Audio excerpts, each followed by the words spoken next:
Syrian opposition forces say they've withdrawn from a key neighborhood in the embattled city of Homs. Government forces have been trying to take over the area, saying it's used as a base by armed militants.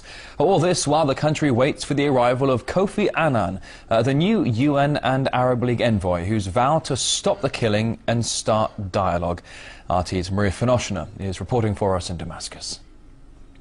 We are hearing that the army has entered Homs in order to regain control over the city, which has been seen to severe clashes between the opposition and the authorities for a month now.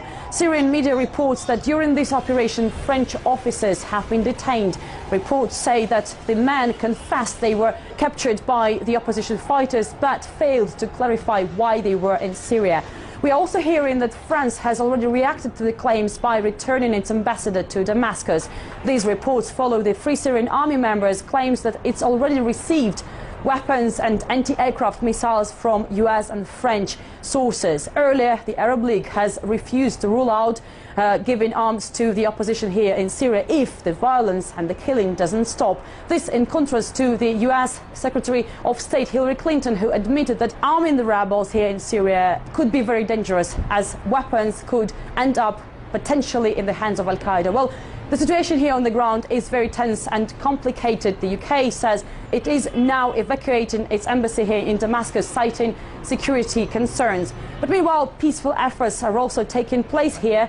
The joint UN Arab envoy to Syria, Kofi Annan, has said that he'll be heading to the conflict-torn country very soon, trying to negotiate humanitarian access to the affected areas. Kofi Annan has also vowed to persuade dialogue between the opposition and the authorities, but on the warring side, claiming that the talks are essential to end the violence here in Syria.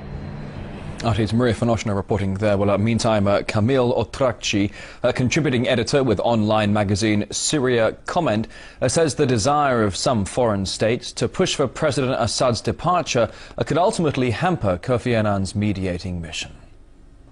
By sending Kofi Annan, who's accepted by, he's almost a friend to Assad. In the past, they've negotiated on many things. They are trying to be a little bit more friendly than they've been until now. We'll see if that opens the door for later, but I think now they're not ready yet. You have Qatar and Saudi Arabia still wanting to arm the opposition rather than to talk to President Assad. At the end of the day, Syria is too big to fail. It's not a Lebanon. They can afford to have chaos in Lebanon for a year or two. I cannot imagine them being able to live with chaos in Syria. So they will try to increase the temperature for the regime. They will send more arms, even if it goes to Salafist Islamists for a while. I think they will try that.